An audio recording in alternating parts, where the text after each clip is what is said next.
It's marvellous where we live now. We've got our own Jewish pub down the end of my road. It's called the Kosher Horses.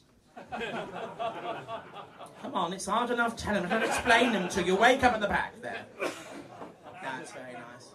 My best friend is Jewish. Very proud of it. She's 87 years of age, but she's in the telephone directory as Ms. Goldberg. She gets these obscene phone calls. You can buy a thing now called Call to Display where you can see the number of the person that's calling you. She can't afford this. The person making the obscene phone calls doesn't realise that she's 87. So the phone keeps ringing. And she keeps answering it.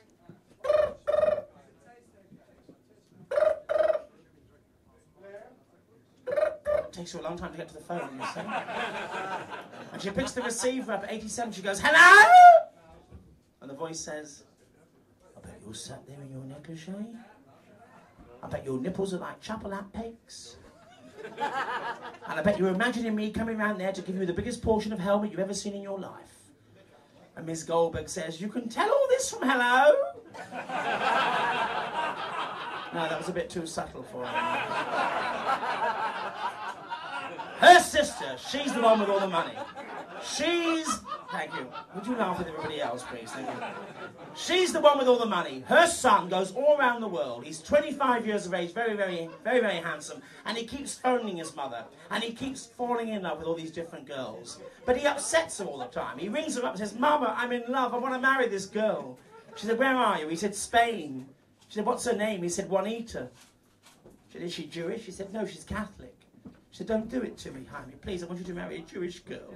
6 months later, he rings her back. He says, Mama, I found the girl of my dreams. She said, where are you? He said, Dublin. He said, what's her name? He said, Concepta.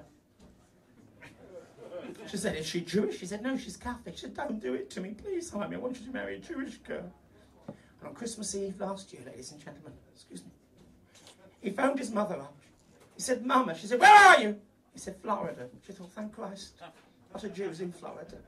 He said, I found the girl of my dreams. She said, before we go any further, Jaime, what's her surname? He said, Goldberg. I'm happy. What's her first name? He said, Whoopi. They don't like the Schwarzes.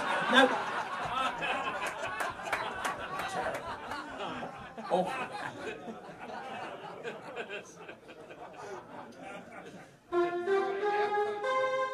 Quite easily.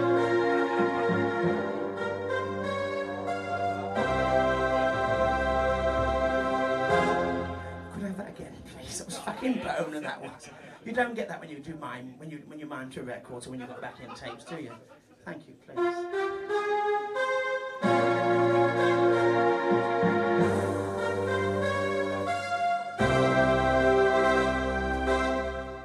Song made famous by the great Dusty Springfield, who isn't very well at the moment, ladies and gentlemen. As you can tell from the act, I only do dead people's songs. If they were alive, they'd fucking kill me, they really would. When I said I needed you, and you said you'd always stay, it wasn't me who changed but you, and now you've gone away. Don't you see that now you're gone, and I'm left here on my own? All that's left is loneliness. I'm begging you to come home. You don't have to say you love me, just be close at hand. You don't have to stay forever, I will understand. Believe me, well I can't help but love you. And believe me, I'll never tie you down. Left alone with just a memory, life seems dead and so unreal. Left is loneliness. There's nothing left to feel. Everybody with feeling, here we go now. You don't have to say you love me, just be close at hand. You don't have to stay forever, I will understand. Believe me,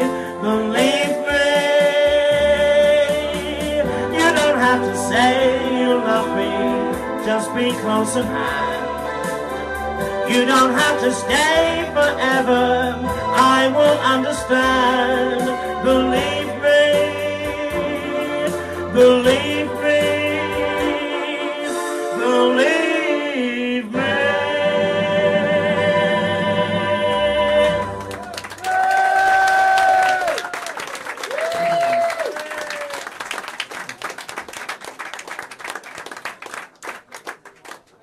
When I came in this afternoon, someone said to me, Doris, you do remind me of Elizabeth Taylor.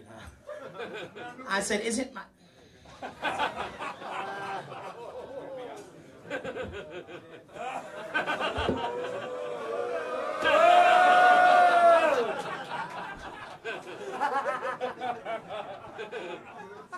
That's bullshit. That's the way to do it. All this camp when they come in the dressing room and they're there for 14 fucking hours, you know, Ricky Royale, she's the worst there. If she was on at 8 o'clock tonight, she'd be in here at 3:30 getting ready, poor old bitch, no. Just come in, throw it all on, that's it, take the money and that's it. Hang her up in the dressing room where she belongs.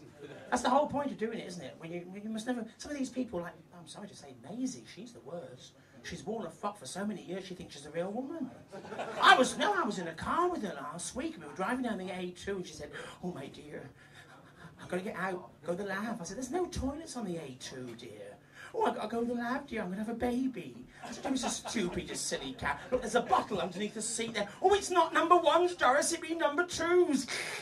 I said, Maisie, you can't do number 2s on the A2. Oh, she said, I'm going to have a baby, Doris, please pull over. So I pulled over with the hard shoulder. I'm glad you're here. You've reminded me of that gag. Thank you. I pulled over to the hard shoulder. She jumped out, ran up the back, and I could, at the bank. It was at the back of the car. At the back. Ran up the bank. Hope you're getting all this down. Hope you... That's the one. And up she is. There she is, crouched. I could hear her going, ooh. Ooh, she was straining. All of a sudden, this great big... and a big... Oh! Doris, she said. I said, what is that? I ran out the car. She said, I've given birth. I ran out the back. I said, you silly cow, you've shit on a frog. Given birth? Look at it, I said. She done a shit on a frog. I'm wearing the frock. I'm wearing the frock.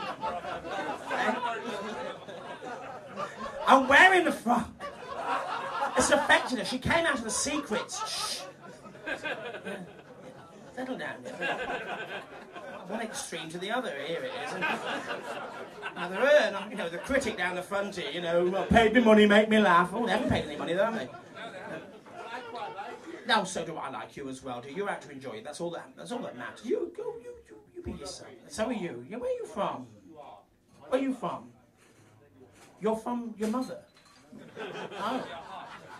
Are you a homosexual? Pity your father wasn't, dear. Now shut up.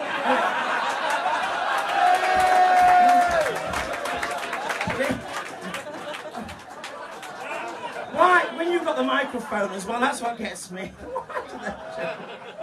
No, but she came out of secrets. It's not a bad gag either. And as she came around the corner going to Revenge, one of these little vans, you know, that takes the pizzas round, knocked her. And it only just sort of touched her bum, and she went head first in the gutter, but the dress went over her head. And she's laying there, all her drawers showing, the dress over her head. She said, oh, you blinded me, my dear. And Miss Queen knew it. He said, don't be so silly, Maisie. It's me. She said, oh, my dear, you blinded me. He said, of course I haven't. How many fingers have I got up? She said, fuck me, you've paralysed me as well. What a thing to say. And at 2:30 in the morning, this is, down the street.